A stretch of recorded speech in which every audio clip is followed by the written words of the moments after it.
Minister Andrej Vizjak se je danes mudil na obisku v Celju. Celjska energetika je zaključila z letošnjo ogrevalno sezono. V City centru od ponedeljka spet odprte vse trgovine. Rokometni klub Celje Pivovarna Laško kot prvi rokometni klub izdal trajnostno poročilo. Spoštovane gledalke, cenjeni gledalci, lepo pozdravljeni in vabljeni k spremljanju dogodkov dneva. Minister za okolje in prostor Andrej Vizjak se je danes mudil na obisku v Celju. Najprej si je ogledal zaključek sanacije onesnažene zemljine v vrtčevskih enotah Ringaraja in Mavrica. Kasneje se je srečal še s celjskim županom Bojanom Šrotom, s katerim sta govorila o okoljskih in prostorskih izzivih na območju mestne občine Celje. Na mestni občini Celje so se že pred leti odločili, da bodo na vseh vrtčevskih igriščih, kjer vsebnosti nekaterih kovin dosegajo opozorilne in kritične vrednosti, naredili sanacijo. Gre za veliko in obsežno nalogo, ki je tudi finančno in logistično zahtevna, a nujna. Zelo vesel sem, da je potem, tu moram biti korekten, v času ministrovanja Jureta Lebana država se odločila, da bo pomagala in priskočila na pomoč, predvsem v obliki financiranja te obnove in seveda tudi nadzora in skrbi nad samo izvedbo.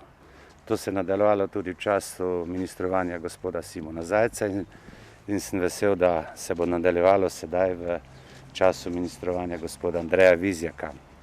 Čaka nas še kar nekaj teh projektov oziroma nekaj vrtčevskih igrišč.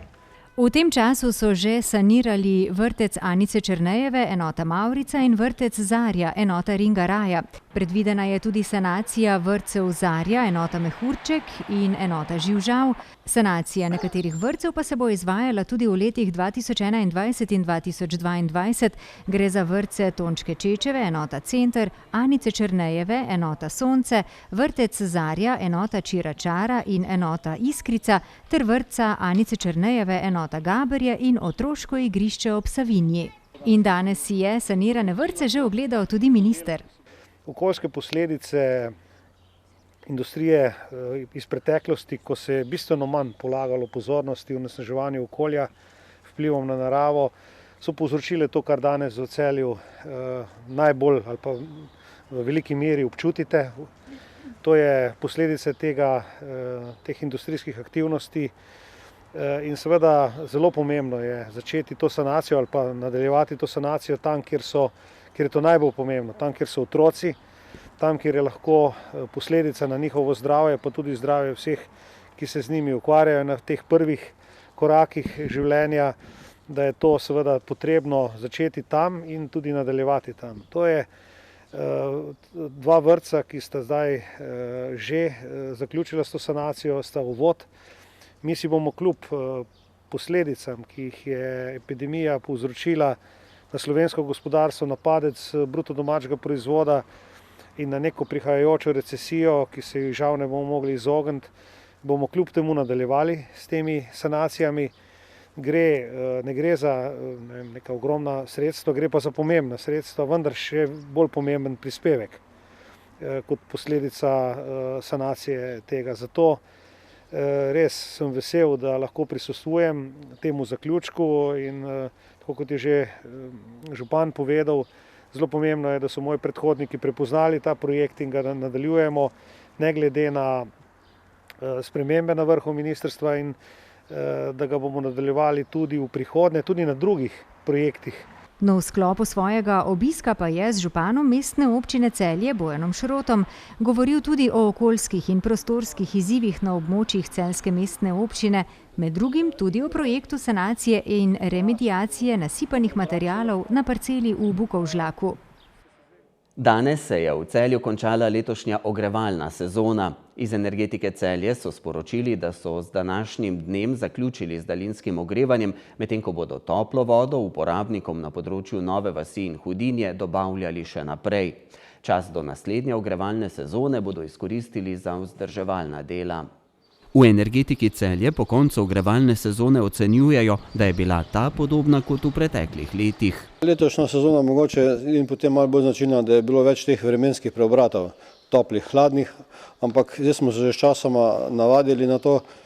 Vsako zimo so toplejše zime, ampak se potem malce potegnejo, bom rekel, v pomlad ali pa prej začnemo, tako da nekje povprečju prodamo vsako leto enako količino toplote, tudi te stopinja dnevi, ko so hladnejši dnevi za ogrevanje, pa to so bolj kot ne vsako leto podobni.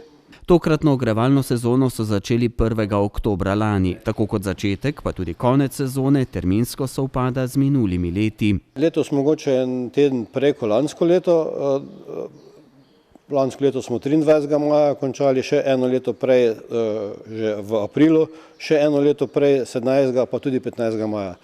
Tako da recimo zaključek ogrevalni sezon je zmeraj nekje od 25. aprila pa tam do 20. maja. Pričetek ogrevalnih sezon je pa nekje od koncem septembra do sredine oktobra. Spet odvisno od vremenskih pogojev, ker se moramo pač na to ravnati. V letošnji sezoni posebnosti v delovanju sistema niso zabeležili, tako ni bilo večjih okvar ali izpada sistema. Bodo pa, tako kot vsako leto, poletne mesece izkoristili za vzdrževalna dela. V letošnjem obdobju bomo sanirali toplotno izolacijo na vročevodu pri vodovodu kanalizaciji na Lavi. Tam se že dela izvajajo, so že izkopi narejeni na zunanjem delu. Potem bomo še prestavljali vročevod noter po dvorišču vodovoda. Potem bomo sanirali toplovod na Lavi. Začela se bo sanacija betonskih površin dimnika na Plavi laguni. To tudi verjetno drugi teden že. Ko obnovimo dimnik na Plavi laguni, bomo sanirali tudi betonske površine dimnika na Lavi. V kotlovnici v Novi Vasi pa že prihodnji teden začnejo z demontažo enega od ogrevalnih kotlov. Bi morali drugače menjati oba gorilnika zaradi doseganja novih predpisov o emisijah, ker tega ta dva gorilnika ne dosežeta več, bi morali oba zamenjati. Je pa cenejša opcija, da kotel ta demontiramo in prestavimo na to mesto drugo leto manjši kotel iz toplarne. Tam imamo namreč dva vročevodna kotla, 16 in 10 MW, in bomo 10 MW kotel iz toplarne prestavili na to lokacijo. Že v prihodnji ogrevalni sezoni pričakujejo, da se bo število njihovih odjemalcev še povečalo. Mi smo zdaj čez zimo tudi sodelovali z občino pri komunalni opremljenosti naselja DN10. To se je zaključilo, tu je zdaj že dano uporabno dovoljenje, tam se že gradita dva bloka. Više gor v Novi Vasi se druga dva bloka gradita, na Hudini, na Rondoju pri Mercatorju je spet en velik poslovno-stanovanjski objekt se gradi. Vse te objekte bomo verjetno še letos jeseni tudi priključili na daljinsko ogrevanje, tako da se pač maksimalno trudimo, da vse, kar je možno od novih objektov, da jih še priključimo na daljinsko ogrevanje.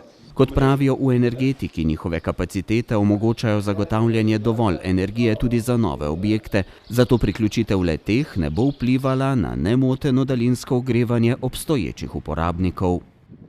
Vlada je na sinočni dopisni seji razglasila konec epidemije v Sloveniji, že 2 dni pred tem pa z novimi sprejetimi ukrepi med drugim dovolila odprtje vseh trgovin in gostinskih lokalov. Od ponedeljka naprej bodo tako spet odprte vse trgovine v celjskem nakupovalnem središču City Center, kjer se veselijo tudi dejstva, da bodo goste lahko postregli tudi v notranjih prostorih. V ponedeljek bodo vrata svojih prodajaln in lokalov odprli vsi ponudniki, ki doslej zaradi epidemije niso mogli poslovati. V City Centru Celje bodo tako na voljo tudi prodajalne z oblačili in obutvijo, goste pa bodo lahko postregli tudi gostinci znotraj nakupovalnega središča. Ja, res je, varnostni predpisi so se toliko zrahljali, da se ponovno odpirajo vrata vseh trgovin, ki jih je kar 90 v City Centru. Tudi gostinski lokali se bodo odprli, tudi v notranjem delu, tako da ja, v polni zasedbi. Ponovno bomo šli na odpiralni čas, ki ste ga bili vajeni od nas že izpred pandemije. To pomeni, da od ponedeljka do petka bomo odprti od 9. do 21. ure in pa ob sobotah od 8. do 21. ure. Morda samo to, da izjema od tega odpiralnega časa je pa Interspar, ki bo pa tudi med tednom, se pravi od ponedeljka do petka, odprt od 8. ure že dalje. Kljub temu, da se v celjskem City Centru odpira vse, pa otroški park Džungla vendarle do nadaljnega ostaja zaprt. Zato, ker je večja koncentracija otrok, pa ne bi morda zdaj izzivali v teh prvih dneh. Verjamem pa, da ko bo se pokazalo, da je pandemija dejansko mimo, da se bo s časom odprl tudi otroški park. V okviru sproščanja ukrepov je tudi ponovno odprtje informacijske točke v pritličju nakupovalnega središča, kjer boste obiskovalci ponovno imeli možnost nakupa darilnih bonov desetak. S ponedeljkom pa bo prav tako odpravljen časovni okvir, ko so nakup lahko opravile izključno ranljive skupine. A ob nedeljah torej celjski City center še vedno ostaja zaprt. Lesjakova poudarja, da bo tako do nadaljnega. Vse ažurne informacije pa lahko spremljate tudi na njihovi spletni strani in socialnih omrežjih.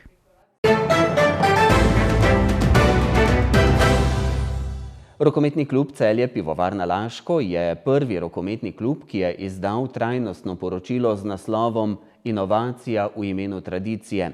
Gre za osrednji komunikacijski inštrument, ki obravnava najpomembnejše teme, za katere je odgovoren klub.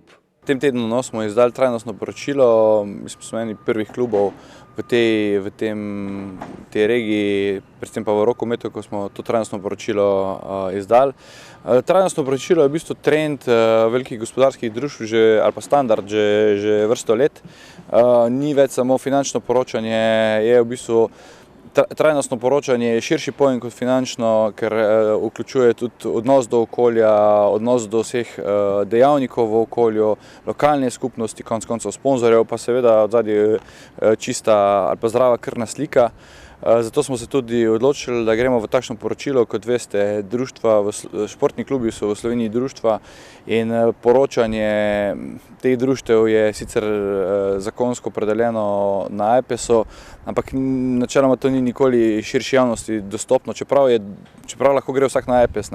In se vedno pojavljajo vprašanje, in mi smo se odločili, da v duhu tega, kar smo v zadnjih letih počeli, totalne transparentnosti, komunikacije z vsemi deležniki, da tudi to vse skupaj spravimo v nek dokument, ga predstavimo in smo si zadali, da je to prvi v nizu, zato je tudi nima vključenih takšnih indikatorjev oziroma KPI-jev, ki bi si jih sami želeli, ampak predvidevam, da bomo v naslednjem poročilu še bolj natančni okoli tega. In kaj vse bodo ljudje lahko našli v tem trajnostnem poročilu? Predvsem odnos do okolja, sodelovanje kluba na različnih nivojih,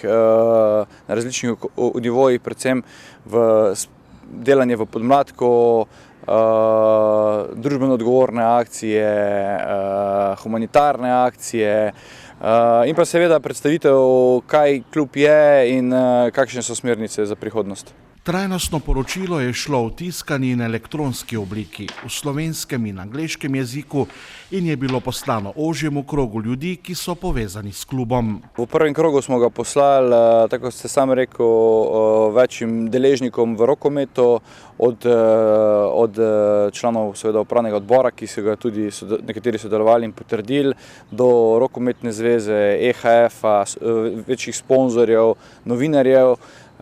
Poročilo je dostopno v slovenski in angleški verziji na naši spletni strani. V nadaljevanju bomo tudi razmišljali, da bi šli v ponatis, ampak glede na to, da je trajnostno poročilo, se tudi izogibamo, da je preveč tiskanih edicij. Če bo kdo želel, ga bo dobil v klubu, načeloma pa je že dostopno na spletni strani in tako bo tudi ostalo.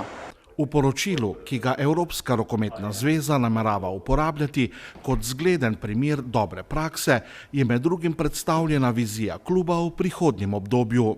Mi smo pred leti že začrtali strategijo z resnim poudarkom na delo z mladimi, zato tudi ogromno energije in konec koncev tudi resursov, ne samo človeških, pa tudi finančnih vlagamo v podmladek, kar se tudi rezultira na nagradnji prve ekipe, ki sledi na domačih, mladih igralcih, vrhunskih posameznikih iz tujine, talentiranih seveda, in to bo tudi v prihodnosti trend. Bi pa želel povedati, da je v bistvu trajnostno poročilo v tem času, ko je šport se poleg vseh ostalih panog znašel na veliki prelomnici, veliki krizi, toliko bolj pomemben dokument tudi z vidika verodostojnosti do sponzorjev, ki imajo večina njih tudi velike probleme na trgu in mislim, da bo tudi to v prihodnosti eden od faktorjev, da se bojo lažje odločili, kak hudo priborjen evro tudi deliti z športnimi klubi. Sicer pa se življenje v celjskem klubu po koncu epidemije počasi že vrača v stare tirnice. Ja, v klubu smo, mislim, da 12.3. odigrali zadnjo tekmo v pokalu v Krškem.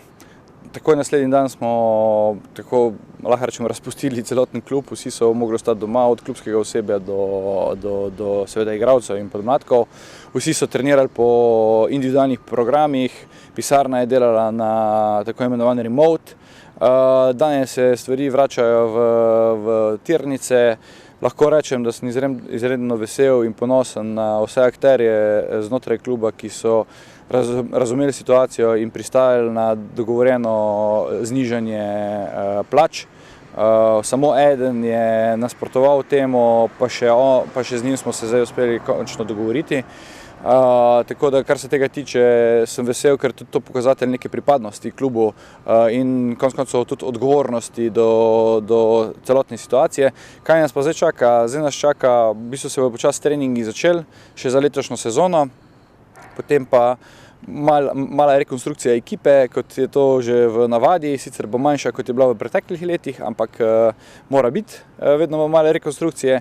Potem pa bomo čakali, kdaj začeti s pripravami glede na situacijo, ki se sicer v zadnjih dneh zelo umirja, kar pa ne pomeni, da ni možnosti kakšnega drugega vala. Tako da jaz nisem čisto 100%, da se bo septembra tekmovanje začela, kar pa je v bistvu za stroko dodatni izziv, kako pripraviti ekipo na eni strani.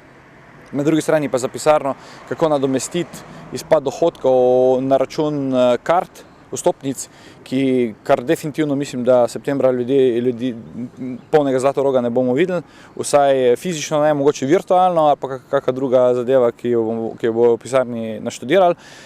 In to so zdaj vse izzivi, ki prihajajo v prihodnjih dneh, tednih, mesecih, kako se bomo z njimi spopadli. Dodajmo še to, da vodstvo celjskega kluba z Barcelono nadaljuje pogovore o prestopu Domna Makuca. Dogovor sicer še ni sklenjen, je pa bolj ali manj že jasno, da Makuca v prihodnji sezoni v Zlatorogu ne bomo več gledali.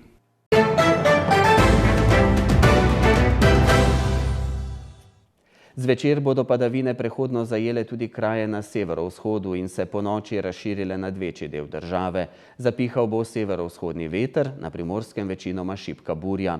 Do jutra bo dež v glavnem ponehal. Jutranje temperature bodo od 7 do 11, na Primorskem okoli 15 stopinj Celzija.